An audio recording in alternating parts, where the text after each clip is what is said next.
దేవుని వాక్యం చదువుదాం. సామెతల గ్రంథం 18వ అధ్యాయము 22వ వచనం. భార్య దొరికిన వానికి మేలు దొరికెను. ఏంటా మేలు?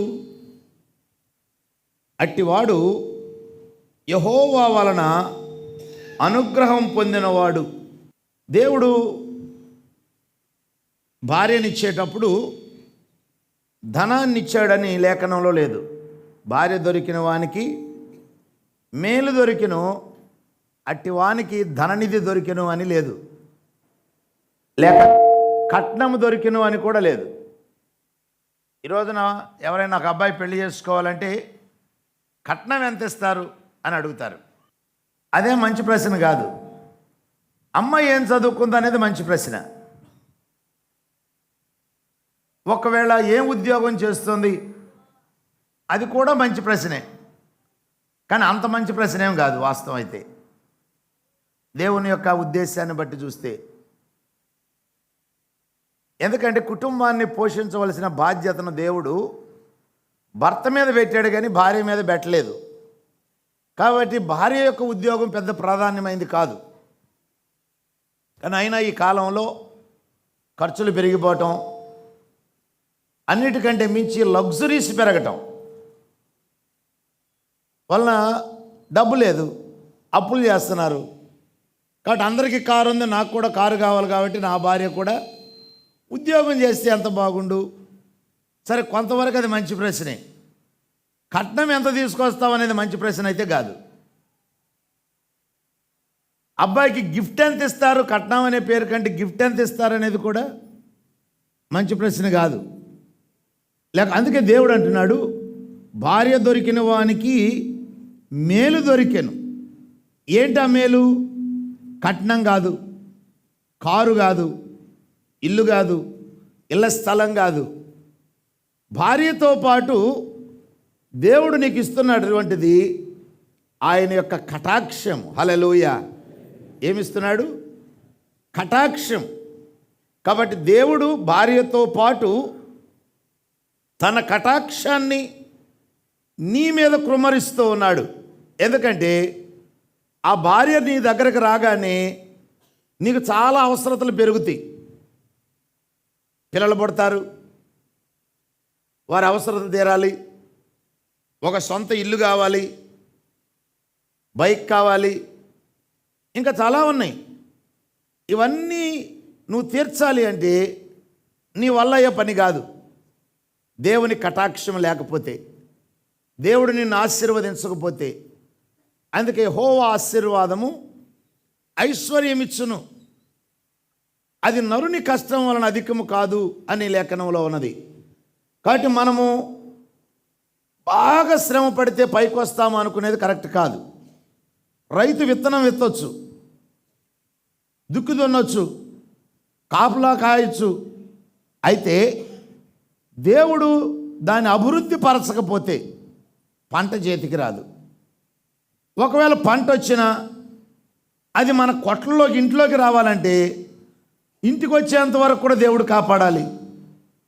ఒకవేళ పొలంలోనే దేవుడు చెదరగొడితే, వరదలు వస్తే. కాబట్టి దేవుని ఆశీర్వాదం అతి ప్రధానమైంది. అందుకే దేవుడు అంటున్నాడు, నీకు భార్యనిచ్చినప్పుడు నేను నీకు ఒక మేలు చేస్తున్నాను. ఆ మేలు ఏంటంటే నా కటాక్షాన్ని నీకు అనుగ్రహిస్తున్నాను. ఏంటి ఆ కటాక్షం? ఆదికాండం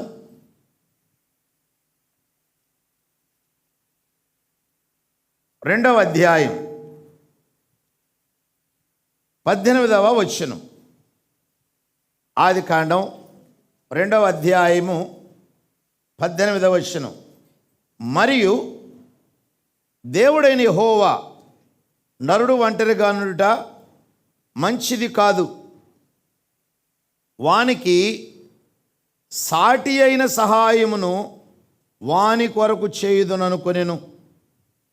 ఆదాము ఒంటరిగా కూర్చునున్నాడు.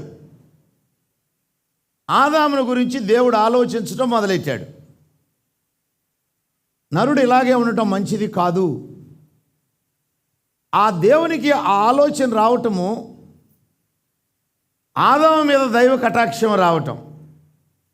మనం అంటాం కదా, ఆ దేవుడన్నా పట్టించుకోవట్లేదు అంటారు. రైతు పొలానికి వెళ్ళి మొక్కలన్నీ ఎండిపోవటాన్ని చూశాడు అనుకోండి, ఏం దేవా మా మీద కటాక్షం చూపట్లేదు అని ఆకాశం వైపు చేతులెత్తుతాడు. అప్పుడప్పుడు మనం కూడా చేతులెత్తి ప్రార్థన చేస్తాం కదా, ఎప్పుడు వస్తుంది ప్రభువా నీ కటాక్షం నా మీదకి అని. ఎందుకంటే ఆయన కటాక్షం రాకపోతే మనకేమీ దొరకదు. కనుక నరుడు ఒంటరిగా కూర్చొని ఉన్నాడు. దేవుని కటాక్షము ఆ నరుని మీదకు వచ్చింది. ఇతనికి సాటి అయిన సహాయాన్ని చేయాలి అనుకున్నాడు, భార్యని చేయాలి అనుకోలే.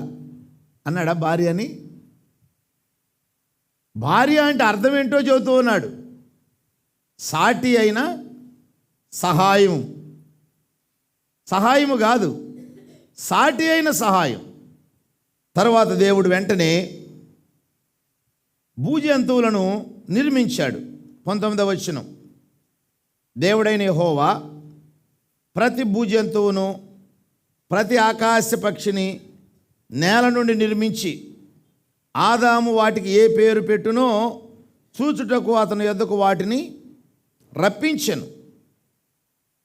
జీవము గల ప్రతిదానికి ఆదాము ఏ పేరు పెట్టెనో ఆ పేరు దానికి కలిగెను.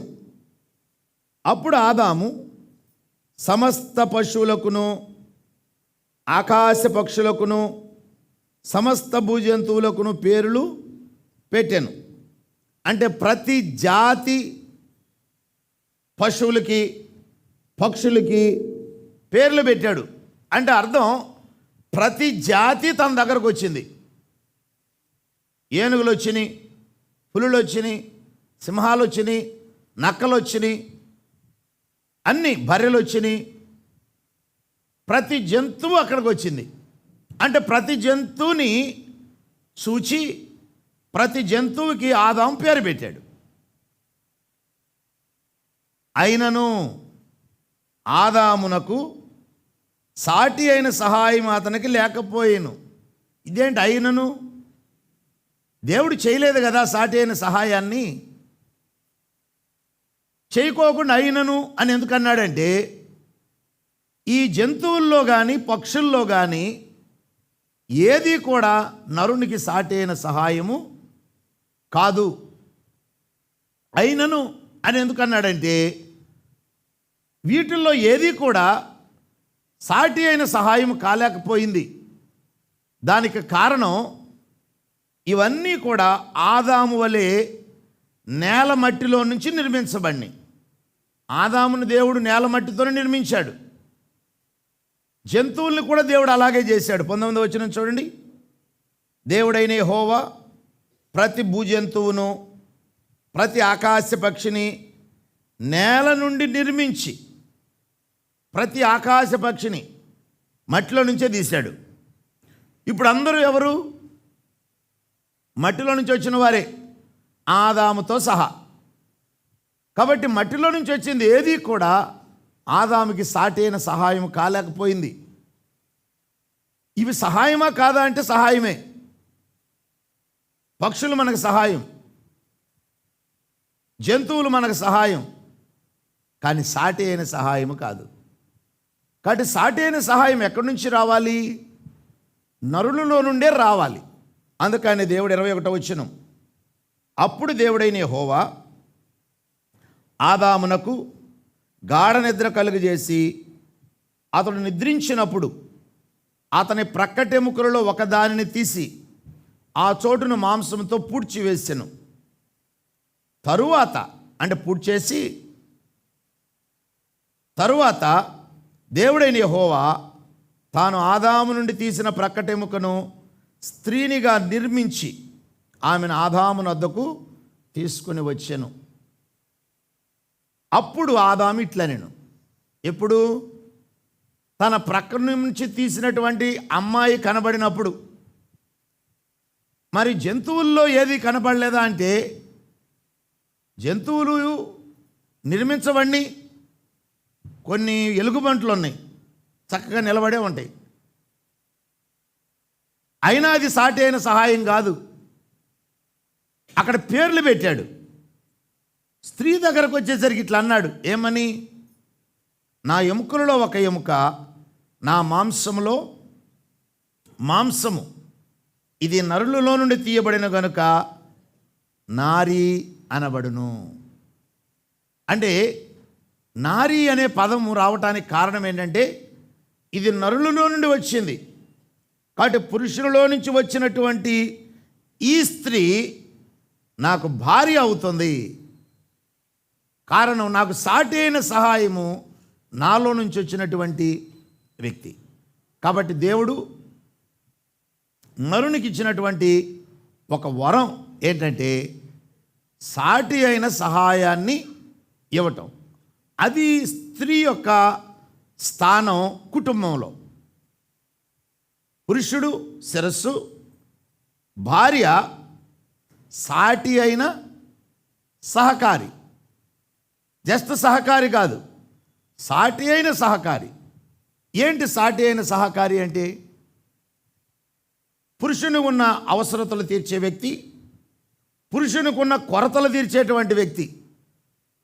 ఈ మధ్య రకరకాల కార్లు వచ్చినాయి. ఒకప్పుడు అంబాసిడర్ కార్ అంటే చాలా ఫేమస్, ఎందుకంటే ఇండియన్ రోడ్లకి సరిపోద్ది అనేది. అప్పట్లో రోడ్లు ఎక్కడ ఉన్నాయి అసలు?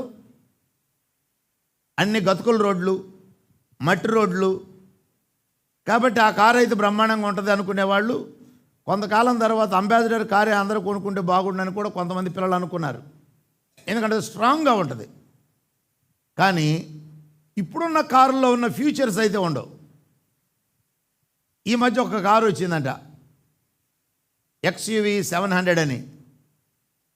మన చర్చికి వస్తాడు ఒక అబ్బాయి, అంకుల్ నేను దీంట్లో పనిచేస్తున్నాను, రీసెర్చ్ చేస్తున్నాను, ఇప్పుడు కొత్తది తీసుకురాబోతున్నాము, ఆ ఫ్యూచర్స్ పెంచాలనుకుంటున్నాం. వాటిలో ఒక ఫ్యూచర్ ఏంటంటే ఒకవేళ డ్రైవర్ మర్చిపోయి గబుక్కుని అలాగే పోయాడు అనుకో, ఎదురు ఏదైనా వస్తే దాని అంతరకు అదే బ్రేక్ వేసుకుంటుంది, యాక్సిడెంట్ కాకుండా. ఇప్పుడు డ్రైవర్ లేకోకుండా వచ్చే కార్లు కూడా కనిపెడుతున్నారు. ఎందుకంటే మనం నిద్రమత్తులో ఉంటామేమో కాపాడతా, ఆ ఫ్యూచర్ ఇంకా బాగుంటుంది కదా. సో ఇప్పుడు ఈ ఫ్యూచర్స్ అన్నీ దేని కొరకు? ఈ ఫీచర్స్ తయారు చేసేది ఎందుకంటే నరునికి ఏ అవసరం ఉందో, అంటే నరు అంటే మనందరికీ ఏ అవసరం ఉందో తీర్చాలి, ఏ లోపం ఉందో సరిచేయాలి. వీడు నిద్రమోతాడు అనుకోండి, దాని అంతరకు అదే బ్రేక్ వేయాలి.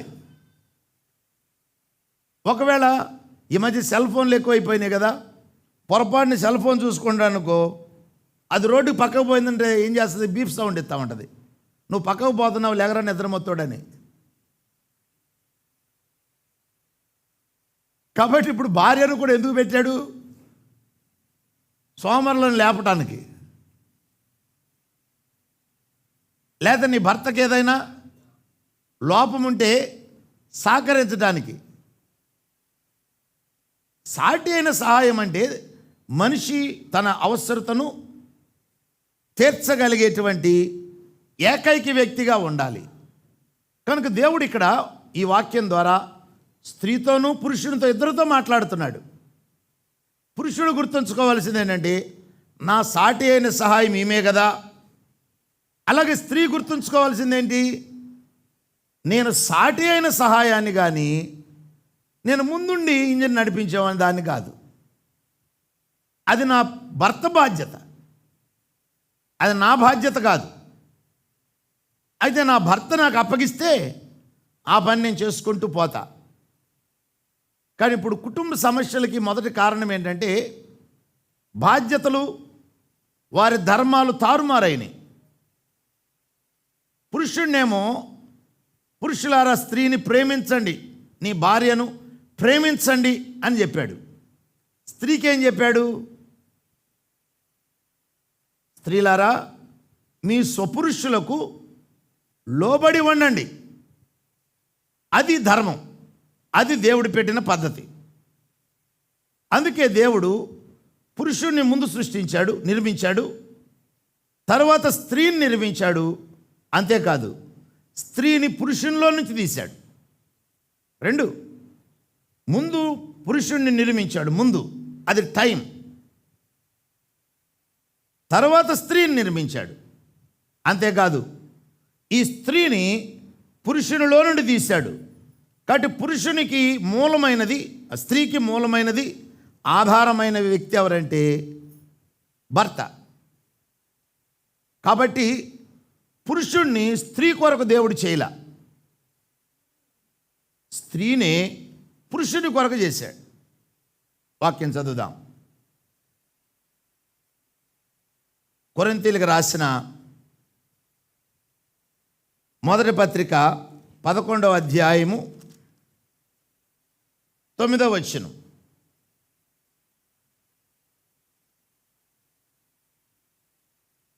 ఎనిమిది నుంచి చదువుదాం. ఏలయనగా స్త్రీ పురుషుని నుండి కలిగినే గాని పురుషుడు స్త్రీ నుండి కలుగలేదు.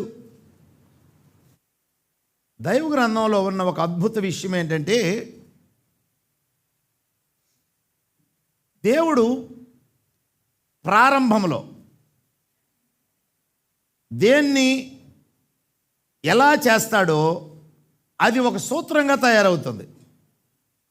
అంటే ప్రారంభంలో ఉదాహరణకి ఆదాము నుండి హవ్వను తీశాడు.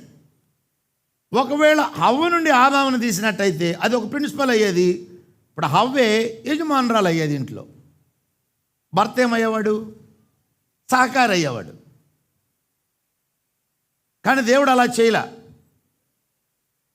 ఆయన ఉద్దేశం ఏంటి? ఈ వ్యక్తి నుండి ఈ వ్యక్తి ఎందుకు రావాలంటే ఈ వ్యక్తికి ఆ వ్యక్తి ఆధారమై ఉండాలి. ఆ వ్యక్తికి ఎవరి నుండి నువ్వు తీయబడ్డావో ఆ వ్యక్తికి నీవు సహకారివై ఉండాలి. ఆ విధంగా కుటుంబ వ్యవస్థను దేవుడు ఏర్పాటు చేశాడు. అందుకే దేవుడు అంటున్నాడు ఇక్కడ, ఏలయనగా స్త్రీ పురుషుని నుండి కలిగినే గాని పురుషుడు స్త్రీ నుండి కలుగలేదు. మరియు స్త్రీ పురుషుని కొరకే గాని పురుషుడు స్త్రీ కొరకు సృష్టించబడలేదు. కనుక పురుషుడు తెలుసుకోవాల్సిన విషయం ఏంటంటే, దేవుడు నీ కొరకు నీ భార్యను నిర్మించాడు.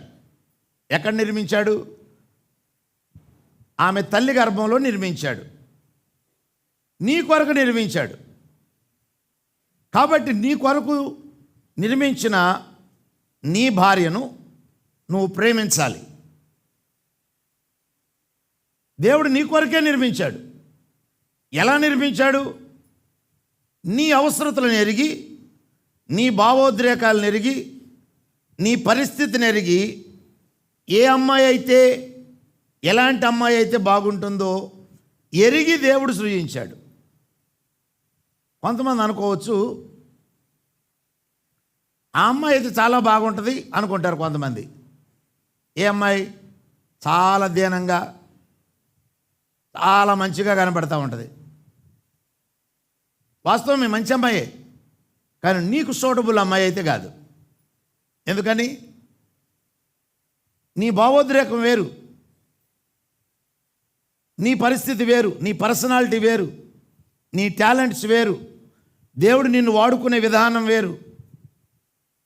కాబట్టి అవన్నీ మనసులో పెట్టుకుని దేవుడు ఈమైతే నీకు సూటబుల్, సాటి అయిన సహకారి అని ఎరిగి నీ కొరకు సృజించాడు. అందుకే దేవుడు అంటున్నాడు, నేను నీ కొరకు సృజించిన నీ భార్యని నువ్వు ప్రేమించాలి. అందుకే స్త్రీతో ఏమన్నాడు? నేను నిన్ను నీ భర్త కొరకు సృజించాను. ఆట వస్తువుగా ఉండటానికా? కాదు. దాని అర్థం అది కాదు. ఈ మధ్య మా ఫస్ట్ ఇయర్ స్టూడెంట్ ఒక ప్రశ్న అడిగాడు.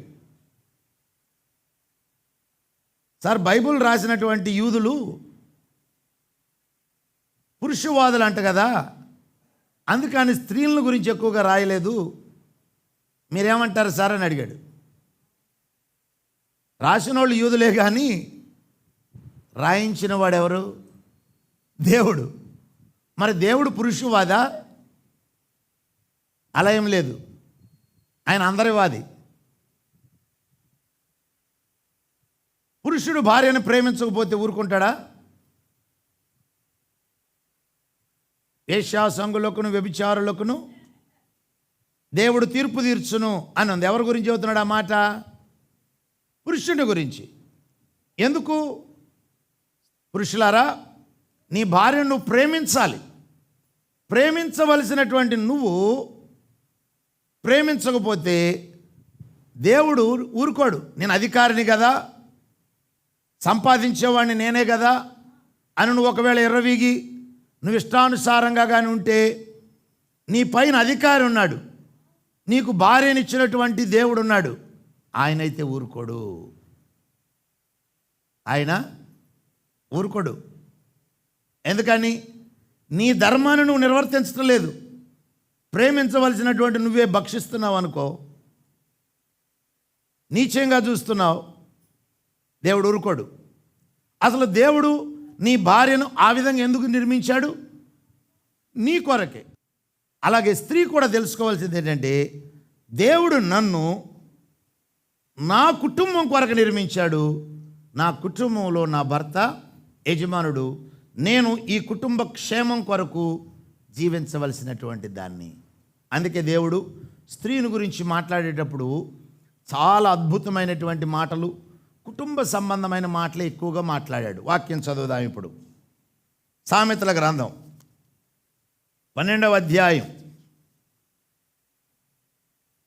సామెతల గ్రంథం 12వ అధ్యాయము 4వ వచనం. యోగ్యురాలు తన పెనిమిటికి కిరీటం. అంటే ఇప్పుడు నువ్వు, దేవుడు అసలు నిన్ను ఎందుకు నిర్మించాడంటే కిరీటముగా ఉండాలని. కిరీటం అనగానే మీ అందరికి ఇష్టమే, ఎందుకంటే నెత్తి మీద కూర్చుంటాను కదా అని. నెత్తి మీద కూర్చోవటం మంచిదే, కానీ నెత్తి మీద కూర్చొని ఆజ్ఞాపించడం మంచిది కాదు. నెత్తికి చుండ్రు వచ్చేటట్టు, జుట్టు ఊడిపోయేటట్టు చేయడం మంచిది కాదు. దేవుడు నిన్ను ఎందుకు చేశాడు? యోగ్యమైన స్త్రీగా ఉండటానికి. అంటే అసలు దేవుడు ఒక స్త్రీని నిర్మించేటప్పుడు ఆయన యొక్క మనసులో ఏముందంటే, ఈమె భర్తకి ఘనత తీసుకొచ్చేటువంటి వ్యక్తిగా ఉండాలి. కానీ సాతానుడు ఉన్నాడు పక్కన మోసం చేయటానికి. వాడేం చేశాడు? బలహీన ఘటాన్ని చెడగొట్టేశాడు. కనుక ఇప్పుడు యోగ్యురాలుగా ఉండవలసినటువంటి స్త్రీలు ఏమైపోయారంటే సిగ్గు తెచ్చేటువంటి స్త్రీలుగా మారిపోయారు. కింద ఉంది కదా మాట చూడండి, 4వ వచనం.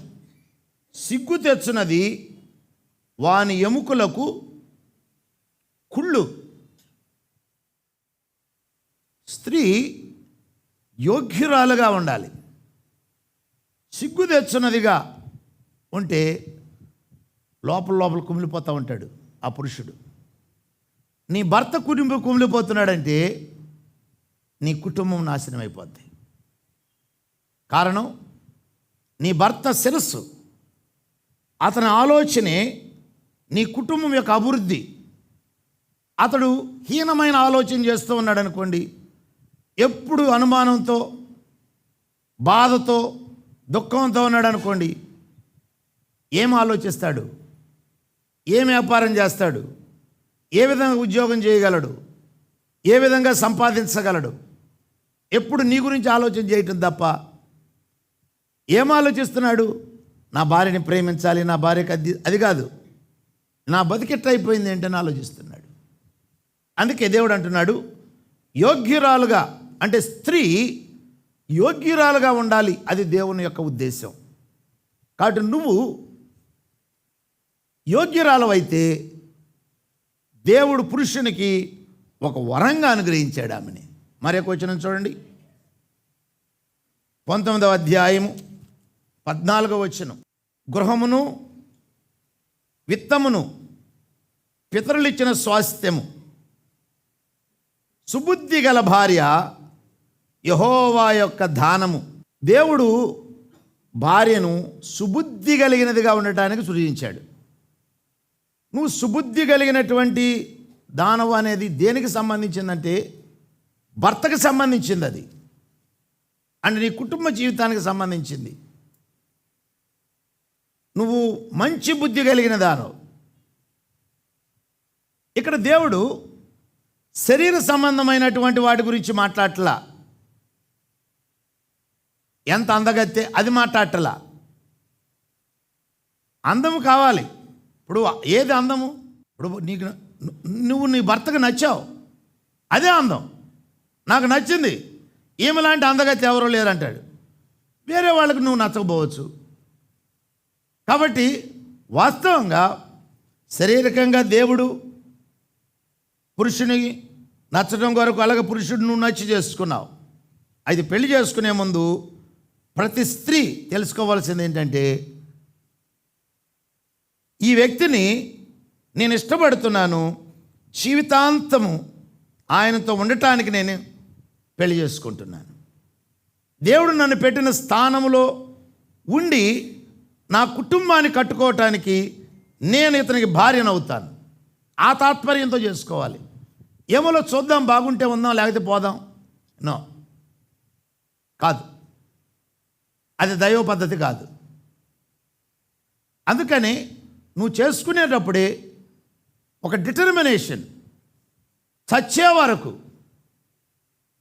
ఇతనే నా భర్త, ఆ స్థానంలోనే నేను ఉంటాను, అతని యోగక్షేమాల కొరకు నేను జీవిస్తాను. అది స్త్రీకి ఉండవలసింది. అందుకే డబ్బు, ఆస్తులు తల్లిదండ్రులు ఇస్తారు, కానీ సుబుద్ధి కలిగిన భార్యను ఎవరు ఇవ్వాలి? దేవుడే ఇవ్వాలి. కాబట్టి ఆస్తి కంటే, మనం పొలాల కంటే, ఇల్లు కంటే శ్రేష్టమైనది భార్య. ఆ భార్య దేవుడిచ్చే దానం. ఆమెతో పాటు దేవుడు ఏమిస్తున్నాడు? తన కటాక్షాన్ని ఇస్తున్నాడు. కనుక నా భార్య కట్నం ఏం తేలేదు, నా భార్య ఒక పిచ్చిదైనా పర్వాలేదు, అయోగ్యురాలైతేనే నష్టం, బుద్ధి లేనిదైతేనే నష్టం. పిచ్చిదైనా నిన్ను ప్రేమిస్తుంది, నువ్వు చెప్పిన మాట లోబడుతుంది. పిచ్చిదంటే క్రేజీ ఫీల్ అని కాదు అక్కడ అర్థం. అంత తెలియకపోవచ్చు, నో ప్రాబ్లం. దైవ కటాక్షం నీ మీద ఉంది. ఆమె ద్వారా దేవుడు నిన్ను ఆశీర్వదించబోతున్నాడు, నీ అవసరతలు తీర్చబోతున్నాడు. అందుకే దేవుడు సుబుద్ధి కలిగిన భార్య. ఇక మనం 31వ అధ్యాయంలోకి వస్తే అక్కడ స్త్రీని గురించి దేవుడు ఎన్నో విషయాలు చెప్పాడు. వాటిల్లో ఒకటి, భార్యను గురించి మాట్లాడుతూ 10వ వచనంలో, గుణవతి అయిన భార్య దొరుకుట అరుదు. అంటే ఆ కాలానికే దేవుడు ఏ ఉద్దేశంతో స్త్రీని నిర్మించాడో, సృజించాడో ఆ ఉద్దేశాన్ని తప్పిపోయారు. ఎందుకంటే సాతానుడు వచ్చి మొదట స్త్రీనే మోసం చేశాడు. స్త్రీ దారి తప్పేసింది. ఏ విషయంలో దారి తప్పింది? భర్తను అధికారానికి లోబడకుండా ఉండటంలో. కాబట్టి గుణవతి అయిన భార్య ఎలా ఉంటుందంటే ఇలా ఉంటుంది. ఇలాంటి విధముగా జీవించేటువంటి స్త్రీ దొరుకుట అరుదు. అయితే దేవుడు స్త్రీని చేసింది గుణవతిగా ఉండటం కొరకే. నువ్వు గుణవతిగా ఉండి నీ కుటుంబ పాలన కలిగి ఉండాలి. దేవుడు పురుషుడిని ఒక వేటగాడిగా చేశాడు, అవును కదా? ఇప్పుడు కొంతమంది డ్యూటీకి వెళ్ళిపోవాలి, కొంతమంది పొద్దుండేళ్ళకి వెళ్ళిపోతారు ఒక వేటగాడిలాగా. ఇంటి దగ్గర పనులన్నీ చక్కబరుచుకోవాల్సింది ఎవరు? స్త్రీ. కాబట్టి పరిపాలన వ్యవస్థ దేవుడు స్త్రీకి అప్పగించాడు, నీకు అప్పగించాడు. కానీ గృహానికి కావలసిన వాటిని సమకూర్చే పని పురుషుడికి అప్పగించాడు. మీ ఇద్దరు ఎవరి స్థానంలో వాళ్ళుండి చేయవలసిన పని చేసినట్లయితే నీ కుటుంబము దేవుడు ఆశించిన కుటుంబంగా ఉంటుంది. ఇవి తారుమారైనప్పుడు ఈనాడు సమస్యలు, అంతే కదా.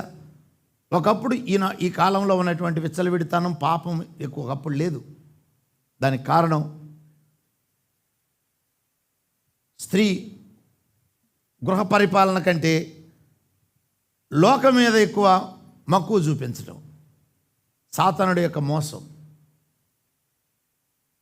కనుక దేవుడు అంటున్నాడు, గుణవతి అయిన భార్య దొరుకుట అరుదు, అట్టిది ముత్యము కంటే అమూల్యమైనది.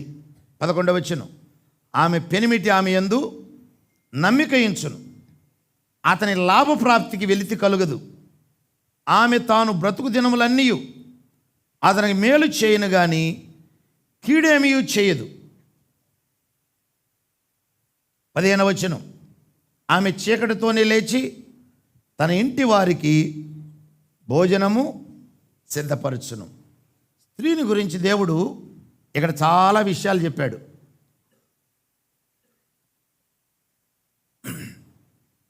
ఇక్కడ ఇవి స్త్రీ బాధ్యతలు. అదే సమయంలో పురుషుడు కూడా తెలుసుకోవాల్సింది ఏమంటే, దేవుడు ఇవన్నీ ఆమెలో ఒక ప్యాకేజీ లాగా నీకు ఇచ్చాడు భార్యనిచ్చేటప్పుడు. అది అసలు దైవ కటాక్షని మీదకి రావటం అంటే అర్థం ఏంటి? దేవుడు ధనాన్ని ఇవ్వలా, భార్యతో పాటు కటాక్షాన్ని ఇచ్చాడు. ఎందుకంటే ఆమెలో ఇవన్నీ గుణాలు పెట్టాడు. ఏంటి ఆ గుణాలు? ఒకటి, ఆమె కేవలం నీ లైఫ్ పార్ట్నరే కాదు, నీ బిజినెస్ పార్ట్నర్. అవును కదా. భూమి మీద సరి అయిన పార్ట్నర్ ఎవరైనా ఉన్నారు అంటే నీ భార్య కంటే మించినటువంటి వ్యక్తి ఎవరు లేరు. నువ్వెంత మంచి స్నేహితుడి పేరైనా చెప్పు, వాడు నీ ప్రాణ స్నేహితుడైనా సరే ఒక దినాన నీ మీద అసూయ పడతాడు. మంచోడు కాదంటలా, కానీ నీ భార్య దగ్గరకు వచ్చేసరికి ఆమె కంటే మంచి బిజినెస్ పార్ట్నర్ ఇంకెవరు లేరు. వాక్యం చదువుదాం. 18వ వచనం, తన వ్యాపార లాభము అనుభవం చే తెలుసుకొనును. ఆమె ఏం చేస్తుందంట? వ్యాపార లాభం అంటే ఇప్పుడు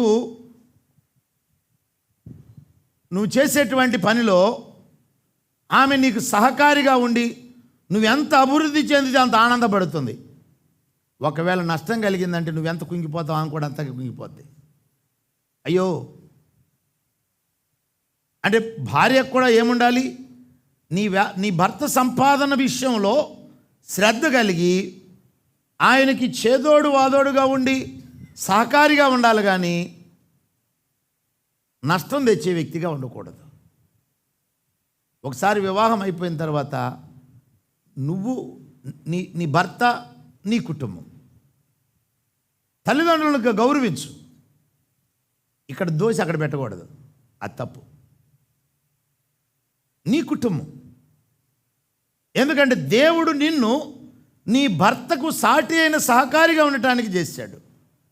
అదే సమయంలో పురుషుడు కూడా గుర్తుంచుకోవాల్సింది ఏంటంటే, నా భార్య నా మంచి సహకారి కనుక ఆమెను నేను ప్రేమించాలి. అయ్యి అది లేకే కదండి ద్వేషిస్తున్నాను అంటారా? ప్రేమించి చూడు. ఇప్పుడు సమస్య ఎక్కడ వస్తుంది? స్త్రీ నిర్వర్తించవలసిన స్త్రీ నిర్వర్తించడం లేదు, పురుషుడు ఆమె నిర్వర్తించని విషయాల మీద మనసు పెట్టి ఆమెను ద్వేషించడం మొదలుపెట్టాడు. కనుక ఇవి స్త్రీకి ఉండవలసిన లక్షణాలు. ఈ లక్షణాలతో నీ భార్యను ఒక ప్యాకేజీగా నీకు అనుగ్రహించాడు. అందుకే భార్య దొరికిన వానికి వేలు దొరికిన. ఎందుకంటే ఈ గుణాలన్నీ నీ భార్యలో దేవుడు పెట్టాడు. ఆ గుణాలన్నీ నేను కలిగి ఉండాలి అనే తాత్పర్యంతో క్రైస్తవ స్త్రీలు బ్రతకాలి. ఒక అన్యురాల్లాగా నువ్వు బ్రతకూడదు. అన్యులకి జ్ఞానం లేదు. కొన్నిసార్లు వాళ్ళే బాగుంటారు క్రైస్తవుల కంటే కూడా. కానీ క్రైస్తవులు ఏమైపోయారు? మనకిచ్చిన దేవుడిచ్చిన స్వతంత్రతను దుర్వినియోగం చేసుకుంటున్నాం. కుటుంబాన్ని గురించి స్త్రీలు చాలామంది ఆలోచించటల్లా. అంతేకాదు, పురుషునికి మరి ఒక విషయం, భూమి మీద నీ బిడ్డలను తీసుకొచ్చేటువంటి వ్యక్తి ఎవరంటే నీ భార్యనే. ఇప్పుడు నాకు 3 పిల్లలు. ఆ 3 పిల్లలు భూమి మీదకి రావటానికి కారణం నా భార్య.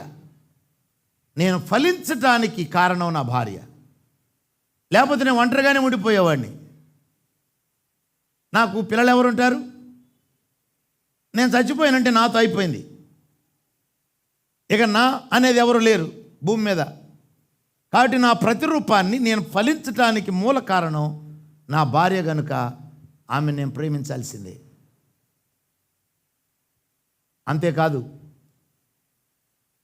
మీకు చాలాసార్లు వాక్యంలో చెప్పాను, అసలు పిల్లలు ఉండేది స్త్రీ గర్భంలో కాదు, పురుషుని గర్భంలో. నా గర్భంలో ఉన్నటువంటి వారు నా భార్య గర్భంలో శరీరాన్ని ఏర్పరచుకుని భూమి మీద పుట్టారు. దేవుడు స్త్రీని నిర్మాణం కొరకు వాడుకున్నాడు. అందుకే అది ఒక అద్భుతమైన ప్రపంచం, స్త్రీ గర్భం. అక్కడ పునరుత్పత్తి జరగగలిగే వాతావరణాన్ని అన్నిటినీ దేవుడు ఏర్పాటు చేశాడు. పురుషునిలో ఉన్న జీవకణం అక్కడ శరీరాన్ని ఏర్పరచుకుని భూమి మీద పుట్టడం అనేది దేవుని యొక్క ఉన్నత సంకల్పం.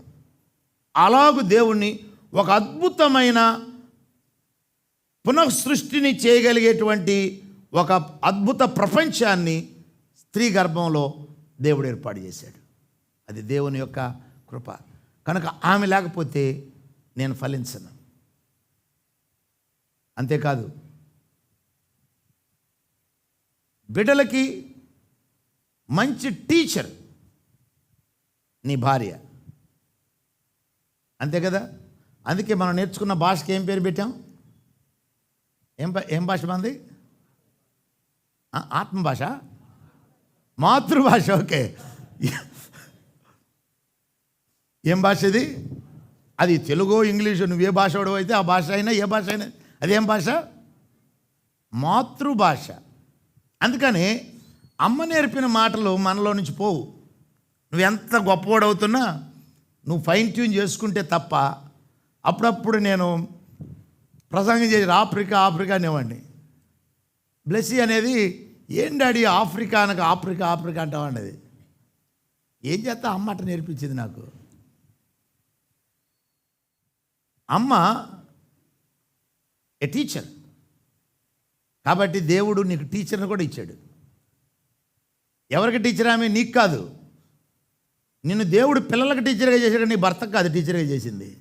ఇప్పుడు అది తిప్పలు వచ్చింది మనకి. ఇప్పుడు తిప్పలు ఎక్కడంటే నేను ఎవరికి టీచర్ని అనేదేమో పోయి బెత్తం పట్టుకుని భర్తకు నేర్పిస్తున్నారు పాఠాలు. అవును, తెలివిగలదానివి నీ భర్త కంటే. నువ్వు చెప్పేటువంటి విషయం పొలైట్గా ఉండాలి.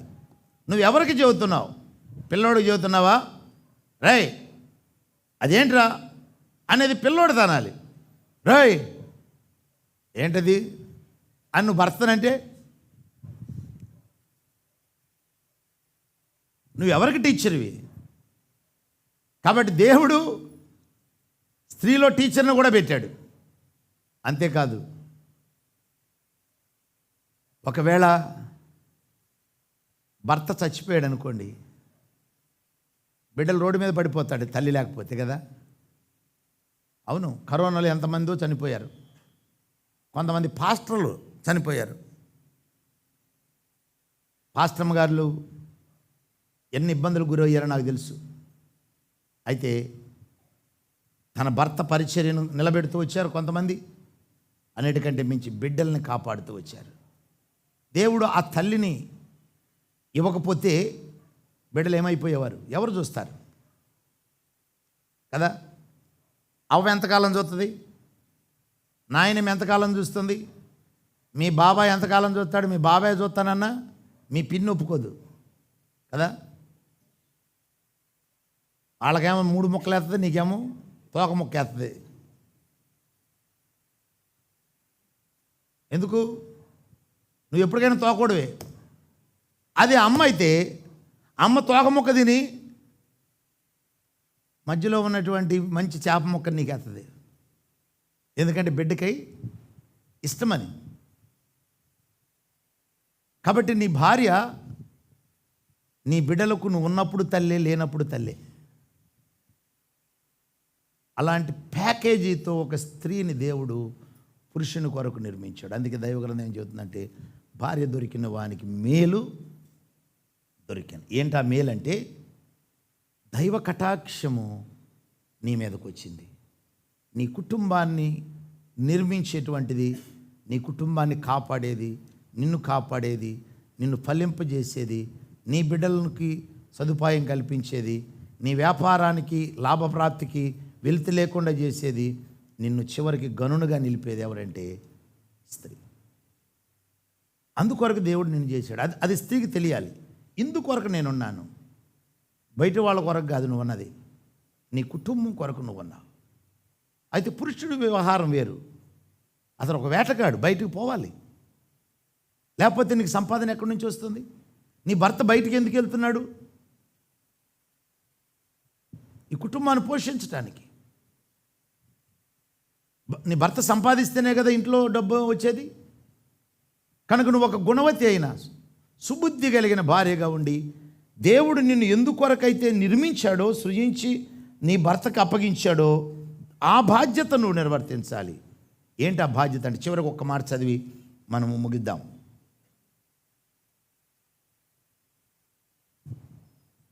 11వ వచనం, ఆమె పెనిమిటి ఆమె యందు నమ్మిక ఉంచును, అతని లాభప్రాప్తికి వెలితి కలుగదు. నీ భర్తకు నష్టాన్ని కలిగించే వ్యక్తిగా నువ్వు ఉండకూడదు. అతని లాభప్రాప్తికి వెలితి కలగకూడదు. అంతేకాదు, చివరిది 23వ వచనం, ఆమె పెనిమిటి దేశపు పెద్దలతో కూడా కూర్చుండును, గవిని యొద్ద పేరుగొనిన వాడయ్యుండును. ఎక్కడ కూర్చుంటాడంట భర్త? దేశ పెద్దల యొద్ద కూర్చుంటాడంటే అతను ఒక గనుడుగా ఉంటాడు. ఎందుకంటే ఇంట్లో ఎవరున్నారు? తన కుటుంబ పరిపాలన చేసేటువంటి సుబుద్ధి కలిగిన గుణవతి అయినటువంటి జ్ఞానవంతురాలైన భార్య ఉన్నది. అట్లాంటి స్త్రీ కొనియాడబడును అనే లేఖనంలో ఉంది. ఒక వచనం చదువుదాం, అది కూడా చదివి మనం ముగిద్దాం. 30వ వచనం, అందము మోసకరము, సౌందర్యము వ్యర్థము, యెహోవా యందు భయభక్తులు కలిగిన స్త్రీ కొనియాడబడును. అంతేకాదు, ఆ పైన చూడండి, భర్త అంటాడంటే ఆమె కుమారులు లేచి ఆమెను ధన్యురాలందరూ. చాలామంది కుమార్తెలు పతివ్రతా ధర్మమును అనుసరించి ఉన్నారు, కానీ వారందరినీ నీవు మించిన దానవని ఆమె పెనిమిటి ఆమెను పొగుడును. భర్త ఏమంటాడంట? ఏమని పొగుడుతున్నాడు?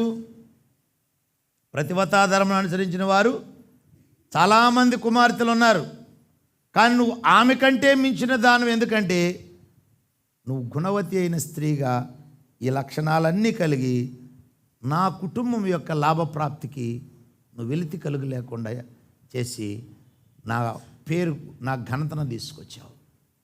అందుకొరకు దేవుడు సృజించాడు స్త్రీని. కాబట్టి దేవుడు ఇవన్నీ నీలో పెట్టి సాటి అయిన సహాయముగా, అంటే నీ భర్తకు సాటి అయిన సహకారిగా నిర్మించాడు. నువ్వు అందుకొరకే జీవించే వ్యక్తిగా ఉన్నప్పుడు నీకు దేవుడు సంతానం ఇస్తాడు. ఆ సంతానం భూమి మీద వర్ధిల్లుతారు. ఎందుకంటే నీ ద్వారా దేవుడు ఒక సంతానాన్ని భూమి మీదకు తెస్తున్నాడు. మీరు అనుకోవచ్చు, అయ్యా పురుషుని కొరకే నేను నా పని ఏంటి? నీ పని దాంట్లోనే ఆనందం ఉంది. దేవుడు నిన్ను ఎక్కడ తక్కువ చేయలా. నిన్ను ఒక పురుషునికి మహిమగా చేశాడు. నీకు పుట్టే బిడ్డల్ని దేవుని మహిమ కొరకు పెంచేటువంటి ఒక అద్భుతమైనటువంటి దైవిక తల్లిగా దేవుడు చేశాడు. రేపు నీ బిడ్డలు ఈ భూమి మీద గొప్పవాళ్ళు అయినప్పుడు, గొప్ప కార్యాలు చేస్తున్నప్పుడు ఆ ఆనందం అది మన జ్ఞానానికి అందనటువంటిది. మా అమ్మగారు చనిపోయినప్పుడు నేను ట్రైన్లో ఉన్నా. మా అమ్మకి బ్రెయిన్ హ్యామరేజ్ అయింది, అంటే బ్లడ్ క్లాట్ అయిపోయింది తలలో. బీపీ ట్యాబ్లెట్లు ఒక 3 రోజుల నుంచి వేసుకోలేదంట. బస్సులో వెళ్తూ ఇట్లా అయింది, హాస్పిటల్ అడ్మిట్ చేసాం. చివరికి నేను వెళ్ళాను. డాక్టర్ గారు చెక్ చేసి ఆపరేషన్ చేయాలని అన్నారు. నేను అమౌంట్ తీసుకురావడానికి అనంతపురం వస్తూ ఉండగా నాకు ఫోన్ వచ్చింది. మార్కాపురం రాగానే అమ్మ చనిపోయింది అని మా తమ్ముడు ఫోన్ చేశాడు. నేను వెంటనే దిగేసి అక్కడే, మళ్ళీ అదే సమయంలో వేరే ట్రైన్ ఉంది విజయవాడకి, అది ఎక్కాను. ఎక్కి కూర్చున్న తర్వాత నేను ఆలోచన చేస్తూ ఉన్నా, మా అమ్మ మా కొరకు ఎంతో కష్టపడింది కదా, ఈ చివరి దినాల్లో నేను చూసుకోవాల్సిన దినాల్లో చనిపోయిందే ఏంటి ప్రభువా నేను ఆలోచన చేస్తూ ఉన్నప్పుడు పరిశుద్ధాత్మదేవుడి వచనాన్ని నా మనసులోకి తీసుకొచ్చాడు. అందుకే మా అమ్మ సమాధి మీద ఈ వచనాన్ని రాయించే నేను 28వ వచనం, ఆమె కుమారులు లేచి ఆమెను ధన్యురాలందురు. అది నిజంగా నా హృదయపూర్వకంగా చెబుతున్నాను. అవును, మా అమ్మ ధన్యురాలే. ఈ రోజున నేను మీ పాస్టర్ని అయ్యానంటే దానికి మా అమ్మ కారకురాలు. అయితే మా ఇంటి పేరు మా అమ్మ ఇంటి పేరు కాదు. ఎవరింటి పేరు? మా నాన్న ఇంటి పేరు. మా ఊరు వెళ్తే మా ఊర్లో అంటారు, ఇక్కడ రోడ్డు మీద వెళ్ళేటప్పుడు ఎవరబ్బాయి వయ్య అంటారు. ఎందుకంటే ఇప్పుడు చూడలేదు కదా, నేను చిన్నప్పుడే ఇటు వచ్చేసాను చదువులకి వచ్చి. అట్లాగే నేను జానసుందరం గారి కుమారుడిని అన్నాను అనుకో, జానసుందరం గారి కుమారుడిని అన్నను నేను. ఎందుకంటే మా నాన్నగారు నా చిన్నప్పుడే చనిపోయారు. అందుకని మా మేనమామకు ఆయన ఉన్నాడు, పండు అని, ఆయన అందరికీ తెలుసు. పండు మేనల్లో అంటే జరమీ గారు మనవడవా అనేవాళ్ళు. అవునండి అన్న అనగానే, జానసుందరం గారు అబ్బాయి అయ్యా, మీ నాన్న చాలా మంచోడు అంటారు. మీ అమ్మ చాలా మంచిది. అవును, మా నాన్న చాలా మంచోడు. నా పేరు, మా ఇంటి పేరు మోటుపల్లి. మోటుపల్లి అనేది మా అమ్మ ఇంటి పేరు కాదు, ఎవరింటి పేరు. కాబట్టి ఈ గుణవతి అయిన భార్య ఎవరి పిల్లలకి తల్లి అయింది? భర్త పిల్లలకి. ఆ భర్త పిల్లలు నీ పిల్లలే. ఆ వంశానికి ఆశీర్వాదకరంగా భూమి మీదకి ఒక దైవికమైనటువంటి పిల్లలను తీసుకొచ్చేటువంటి తల్లిగా ఉండటానికి దేవుడు నిన్ను సృజించాడు, నిర్మించాడు. నిన్ను ఆ కుటుంబానికి ఆ వ్యక్తికి భార్యగా చేశాడు. కనుక నీ తాత్పర్యం, ఇది నా కుటుంబం, వీరు నా బిడ్డలు, ఇతను నా భర్త. నా భర్త యొక్క లాభప్రాప్తికి వెళ్తి కలగకూడదు, నా కుటుంబం యొక్క లాభప్రాప్తికి వెళ్తి కలగకూడదు, నా పెనిమిటి పేరు ఎన్నడూ తగ్గిపోకూడదు. ఆయన ఘనత కొరకు, నా బిడ్డల యొక్క ఆశీర్వాదం కొరకు నేను బతకాలనే తాత్పర్యం స్త్రీ కలిగి ఉండాలి. అలాగే ప్రతి పురుషుడు ఇలాంటి గుణవతి, ఇలాంటి స్త్రీని నువ్వు ఎన్నడూ చిన్న చూపు చూడకూడదు. ఆ వ్యక్తిని ప్రేమించి నీ కుటుంబాన్ని నువ్వు నడిపించుకోవాలి. అట్టి కృప కలిగిన దేవుడు షకేనాలో ఉన్న మనకు, అంతేకాకుండా ఈ వాక్యం వింటున్నటువంటి ప్రతి కుటుంబానికి అనుగ్రహించునుగాక.